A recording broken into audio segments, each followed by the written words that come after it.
नमस्कार, मैं हूं संजय शर्मा। आप देख रहे हैं 4 PM न्यूज नेटवर्क।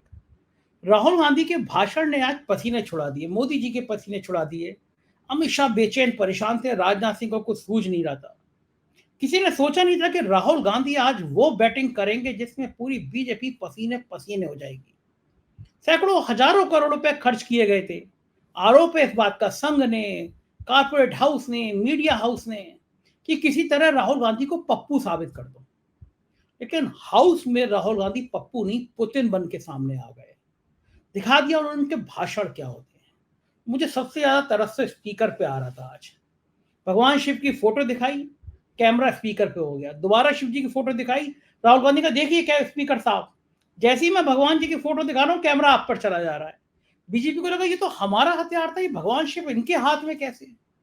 और आज राहुल गांधी ने बिल्कुल बिल्कुल आरएसएस, बीजेपी सबकी जमकर धुलाई करी। सोशल मीडिया पर राहुल गांधी का भाषण लगातार वायरल हो रहा था। मैं रोज शो करता हूं अभय दुबे जी के साथ, जाने माने पत्रकार हैं देश के। एबीपी चैनल पर रोज देखते हैं उनको, बहुत अच्छी किताबें लिखी है, बहुत अच्छी नॉलेज रखते हैं। मैंने उनसे राहुल गांधी के इस भाषण को समझना चाहा। मैंने समझना चाहा कि क्या राहुल गांधी का यह भाषण एक श्रेष्ठ भाषण माना जाएगा।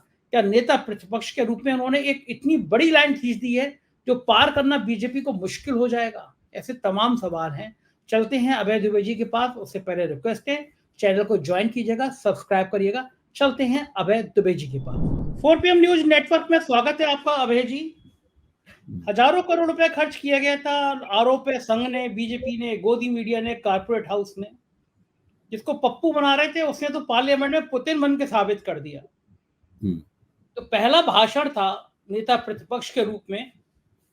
तो बहुत लंबे समय तक राहुल गांधी का भाषण याद रहेगा लोगों को, स्पीकर को, मोदी जी को, अमित शाह को, राजनाथ जी को।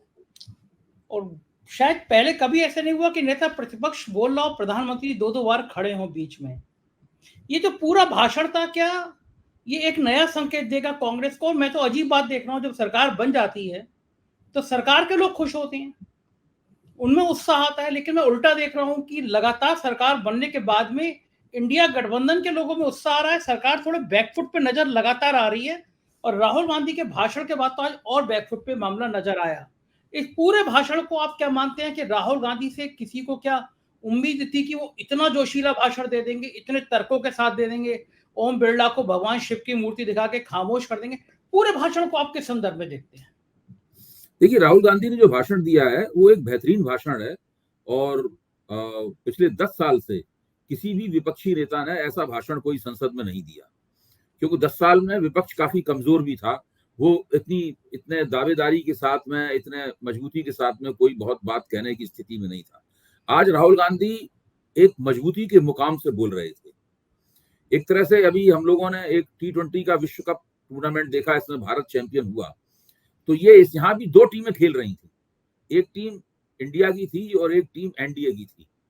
और इंडिया की टीम इस पहले T20 के मैच में जीत गई है। और राहुल गांधी ने एक तरह से देखा जाए तो दूसरी टीम को बहुत बुरी तरीके से हरा दिया है।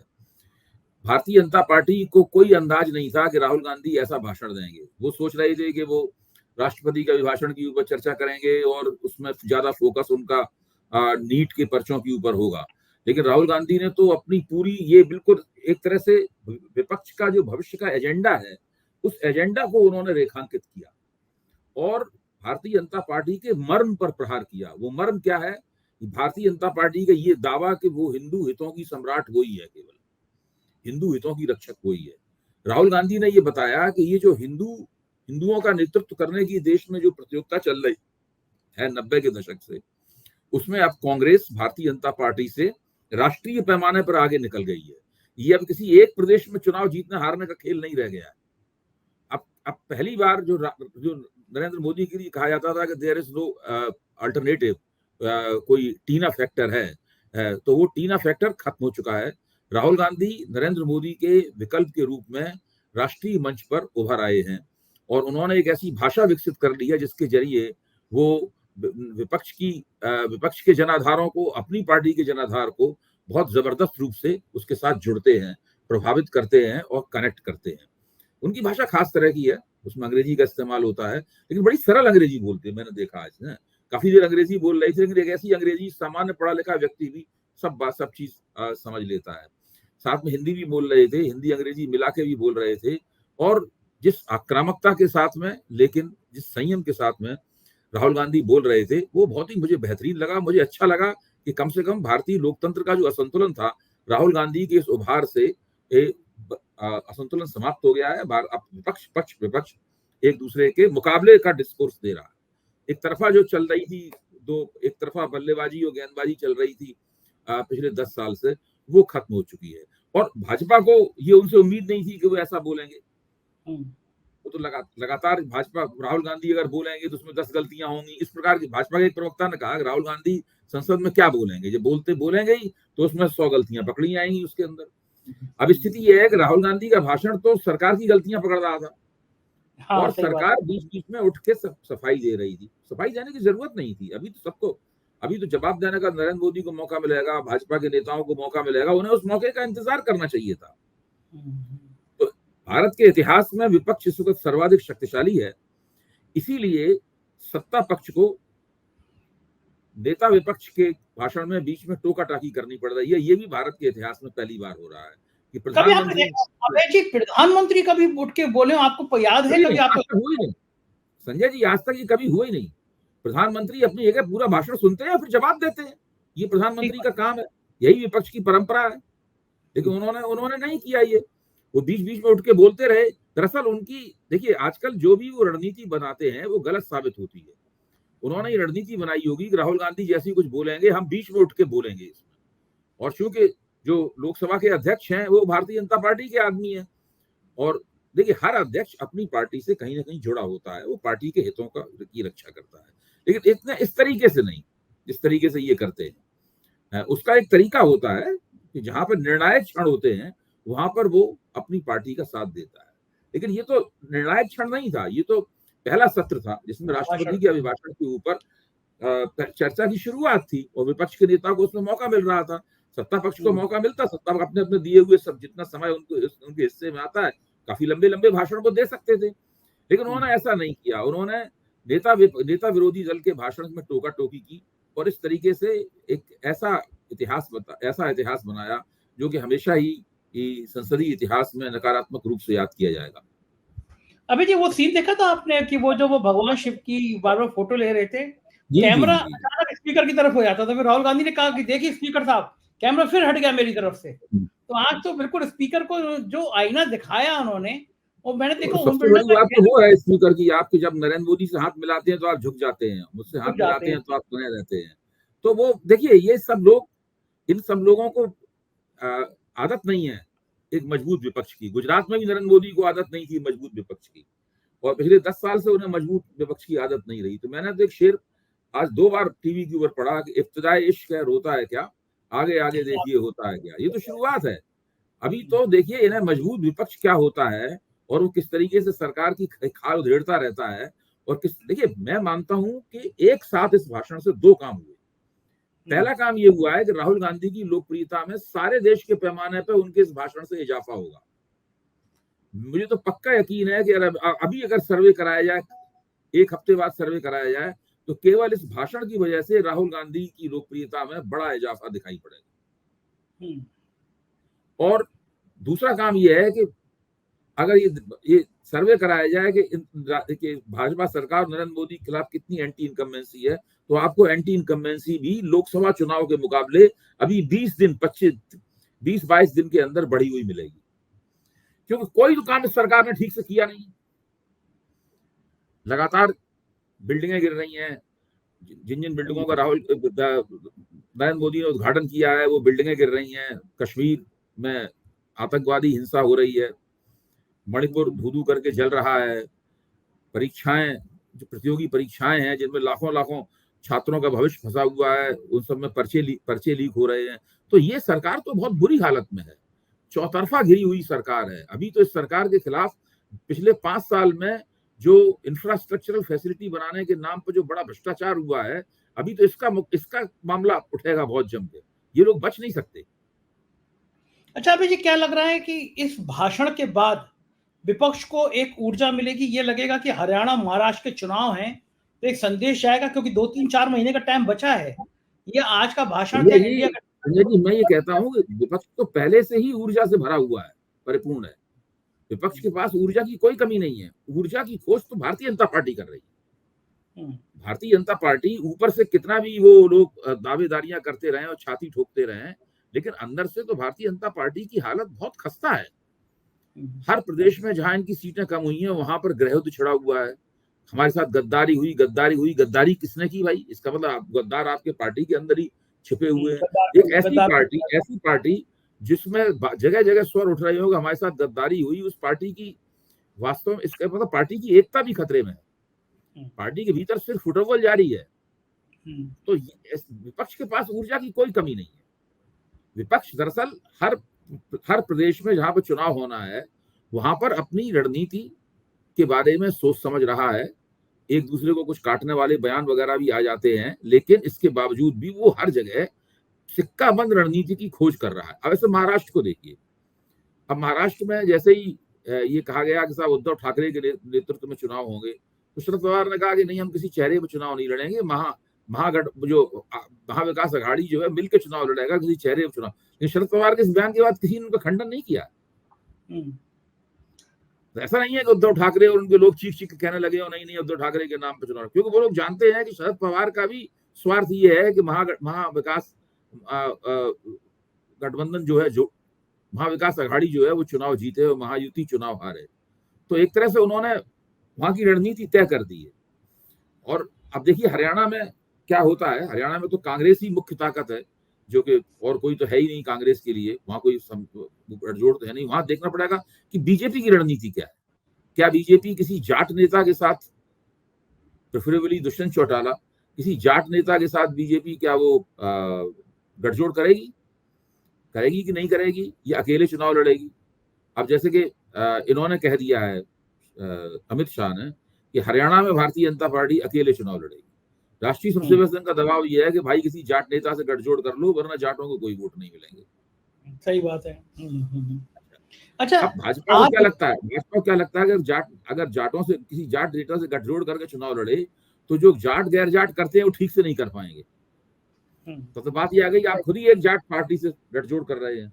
तो वो जाट नेता से पिछली बार चुनाव के बाद कर लिया था इन्होंने गठजोड़। उस टाइप का गठजोड़ तो करना ज्यादा उन्हें सुविधाजनक लगता है, लेकिन चुनाव से पहले गठजोड़ करना उन्हें सुविधाजनक नहीं लगता। अब देखिए वहां पर भाजपा की रणनीति क्या बनती है। कांग्रेस की रणनीति साफ है, उसको अकेले चुनाव लड़ना है और चुनाव जीतना है। अभी आज अग्निवीर का मुद्दा जिस तरह से राहुल ने उठाया, जिस ऊर्जा के साथ उठाया, जिस शिद्दत के साथ उठाया, हरियाणा में इसका फायदा मिलेगा ना? लगातार अग्निवीर पे बात कर रहे हो। आज तो कह दिया कि भाई हमारी सरकार आएगी, अग्निवीर खत्म, मुद्दा ही नहीं अग्निवीर। हरियाणा में सबसे ज्यादा फायदा मिलेगा। देखिए इसका फायदा हर जगह चलेगा, हर जगह मिलेगा इसका फायदा। क्या इसका फायदा पश्चिमी उत्तर प्रदेश में नहीं मिलेगा अगले विधानसभा चुनाव में, जहां से बहुत बड़े पैमाने पर पश्चिमी उत्तर प्रदेश से फौज में लोग जाते हैं? वहां भी फायदा मिलेगा, सब जगह फायदा मिलेगा। अग्निवीर का सवाल क्यों? अग्निवीर जिस तरीके से सरकार ने योजना बनाई है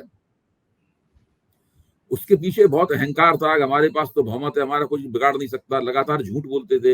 ये तो फौज ने खुद ही प्रस्तावित की है। तो जैसे राहुल गांधी ने कहा है तो पीएमओ बैठ के बनाई गई ये योजना, कोई फौज मोदी का मन का है। हाँ, मोदी का ब्रेन चाइल्ड है। वो तो बिल्कुल स्पष्ट है। और जिस तरह कांग्रेस ने बिल्कुल स्पष्ट इसके ऊपर रवैया अख्तियार किया है कि हम इस योजना को खत्म करेंगे, तो उसके बाद तो बिल्कुल अब इन लोगों के सामने एक तरह का चुनौती है कि क्या अग्निवीर योजना जिस हालत में है उस हालत में ही बनाए रखेंगे या इसके अंदर कुछ परिवर्तन करेंगे। अगर अभी परिवर्तन करते दिखाई पड़े तो मालूम कहा जाएगा कि विपक्ष के दबाव में कर रहे हैं परिवर्तन, इसलिए अभी परिवर्तन नहीं करेंगे। जितना देर लगेगी उतना ही और अलोकप्रिय होंगे। अच्छा, नीतीश की पार्टी की तरफ से शुरुआत में तो आया था अग्निवीर योजना पे विचार की बात, फिर वो मामला ठंडे बस्ते में चला गया। नहीं, नीतीश की पार्टी इस बात को कहती रहेगी, लेकिन इस सवाल के ऊपर कुछ तोड़ेगी नहीं।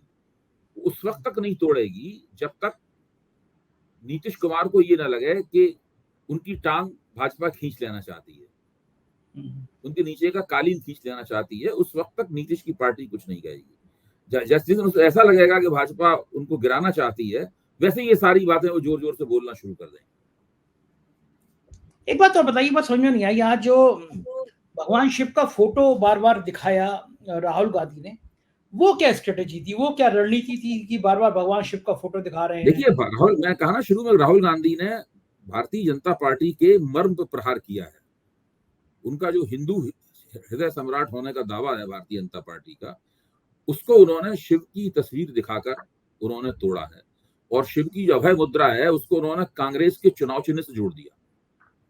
तो शिव की जो अभय मुद्रा ये है ना, उसको कांग्रेस के चुनाव चिन्ह से उन्होंने जोड़ दिया और शिव को संहार का या हिंसा का प्रतीक न बताकर उन्हें दरअसल अहिंसा का प्रतीक बताया और उनके त्रिशूल को भी अहिंसा का प्रतीक बताया।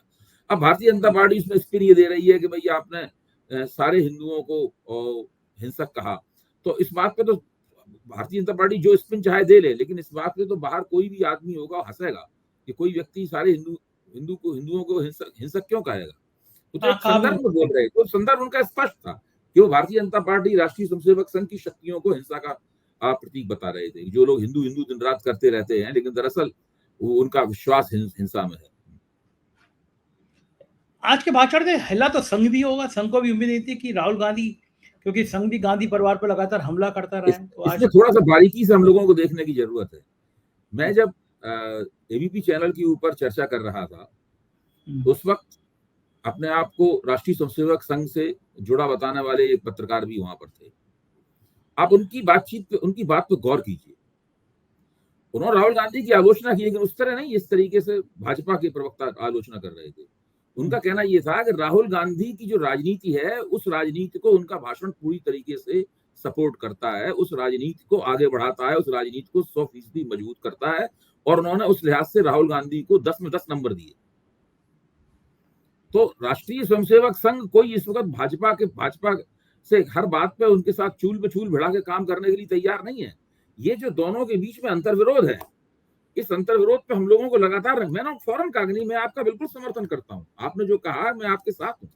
मैं भी राहुल गांधी को 10 में 10 नंबर देता हूँ, क्योंकि वो ये सवाल उठा रहे थे कि भाई राहुल गांधी ने प्राण प्रतिष्ठा में भाग नहीं लिया, राहुल गांधी ने काशी विश्वनाथ के सवाल पर आपका साथ नहीं दिया, इसके बावजूद भी वो आज ये दावा कर रहे हैं कि वो हिंदू समाज के ज्यादा बेहतर प्रतिनिधि हैं और भाजपा हिंदू समाज की उतनी बड़ी प्रतिनिधि नहीं है।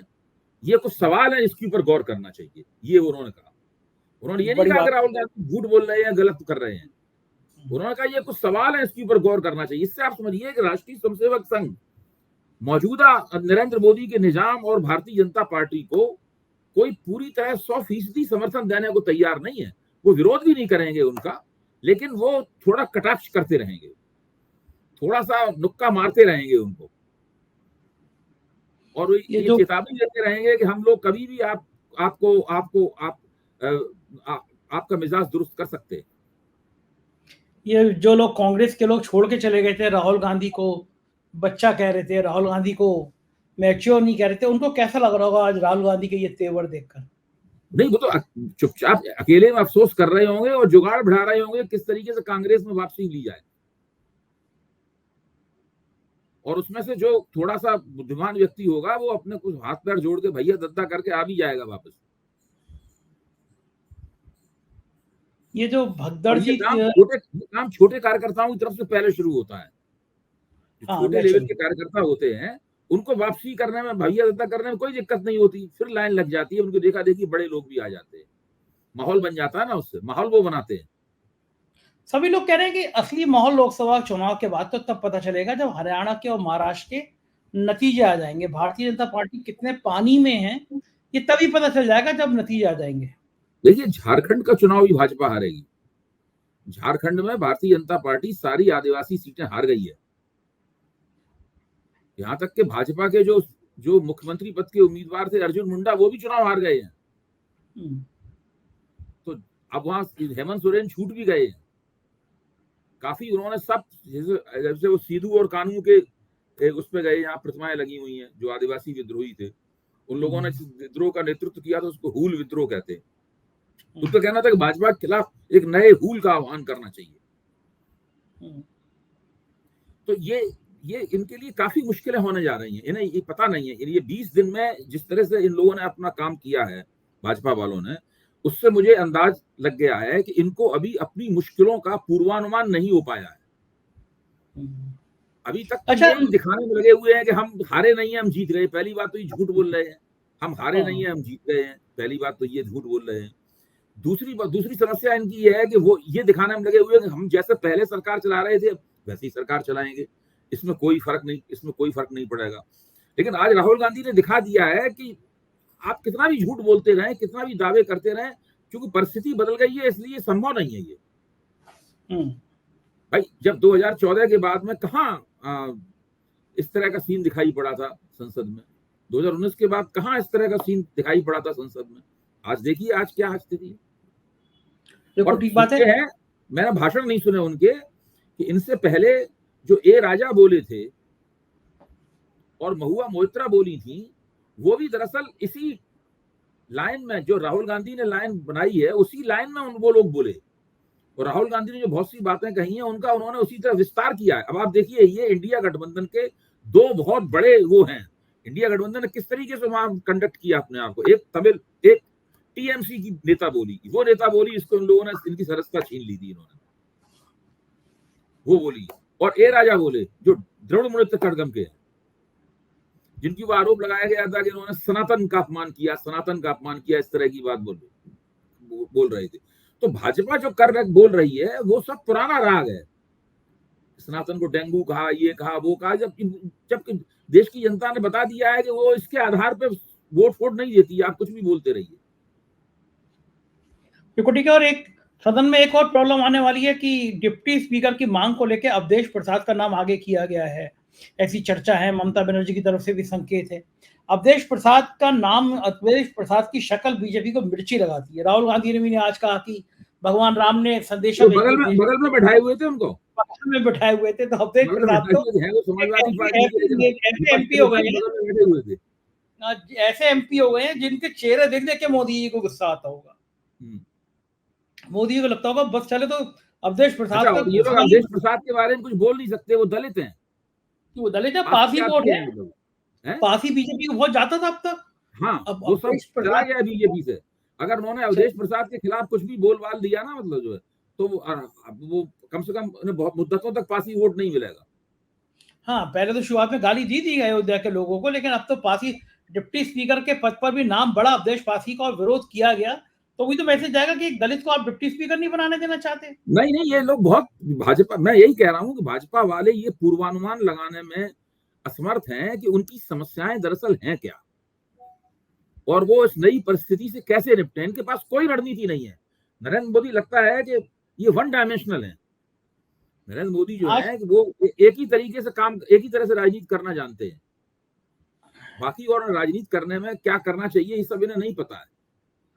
अभय जी, आज तो वो वाला सीन जो था वो बड़ा मजेदार लग रहा था। जैसे क्लास में बार बार शैतानी कोई बच्चा करे और दूसरा सफाई देता रहे, सर मैंने नहीं करी है।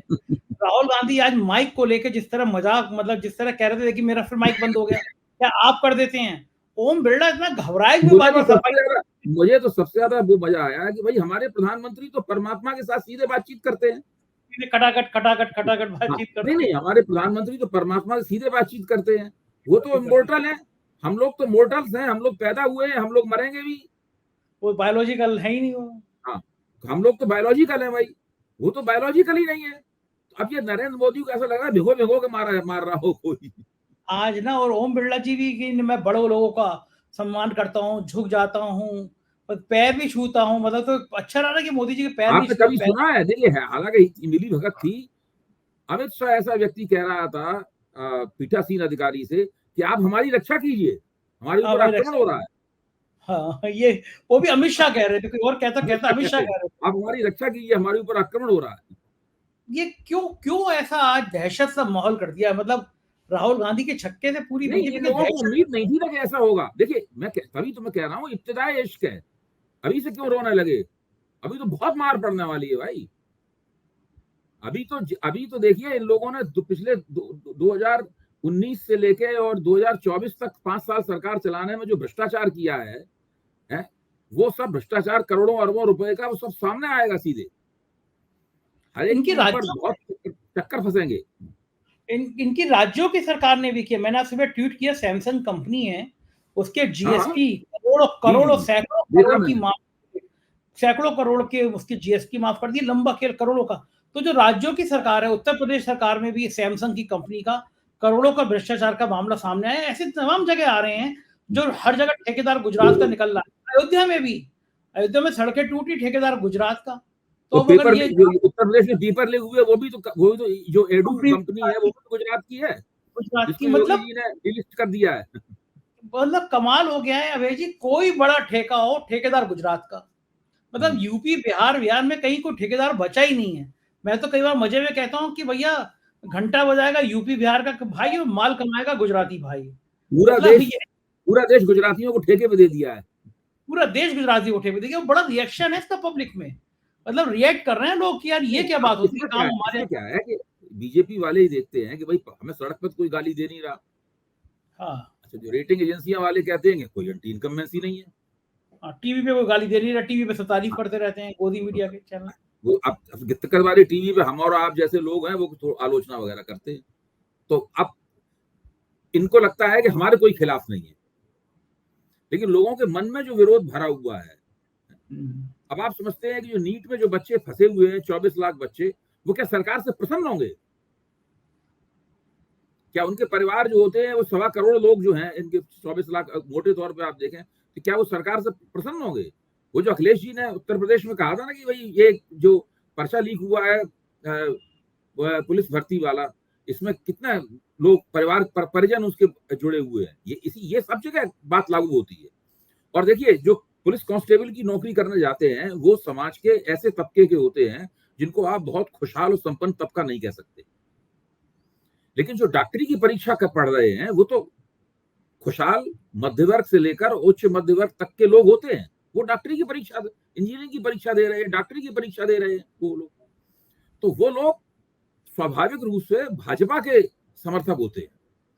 जो अमीर आदमी है हिंदुस्तान का, जैसी जैसी उसकी ये आमतौर पर ये एक समीकरण है कि कांग्रेस का समर्थन गरीबों में ज्यादा है और भाजपा का समर्थन अमीरों में ज्यादा है, लेकिन भाजपा ये सब करके अमीरों में भी अपना समर्थन खो रही है।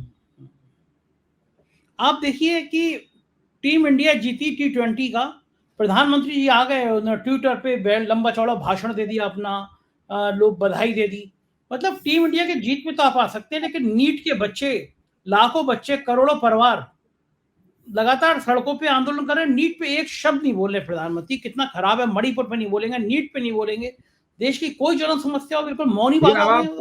अब आप जिसको रवीश गोदी मीडिया कहते हैं उसके बारे में सोचिए। मेरे पास एक फोन आया आज कि भाई कल एक कार्यक्रम में आ जाइए हमारे यहाँ, हमने किस विषय पे होगी चर्चा, कि वो प्रधानमंत्री बोलेंगे कल, जवाब देंगे प्रधानमंत्री। तो मैंने कहा राहुल गांधी के भाषण पर चर्चा क्यों नहीं करवा रहे, प्रधानमंत्री की भाषण में तो बहुत चर्चा हो चुकी है, नई बात है ये बिल्कुल। तो उधर से फिर कोई जवाब नहीं आया। तो मेरा कहना ये है कि ये स्थिति ये है कि वो अभी भी प्रधानमंत्री पे फोकस डालकर, अब कल देखिए प्रधानमंत्री ये भाषण देंगे तब ये होगी प्रधानमंत्री ने छक्का मार दिया, ये कर दिया, वो कर दिया, इस तरह की तमाम वाहियात बातें होंगी। बिल्कुल सही बात है, मजा आएगा, कल देखेंगे, फिर कल रात को आपसे फिर बातचीत करेंगे। बहुत बहुत शुक्रिया। बिल्कुल। तो ये थे अभय दुबे जी और आप सुन रहे थे सारी बातचीत। मुझको यकीन है कि आपको बात पसंद आई होगी। प्रधानमंत्री कार्यालय से सुना है कि टीवी मीडिया को, गोदी मीडिया को निर्देश चले गए हैं कि कल जब प्रधानमंत्री बोलेंगे तो शाम को इस पर चर्चा रखाई जाए, जैसे अभय दुबे जी ने बताया। हेडिंग भी दे दी गई है क्या क्या बातें होंगी, क्या होगा हम आपको बताते रहेंगे। आप देखते रहिए 4PM न्यूज नेटवर्क। शुक्रिया, थैंक यू।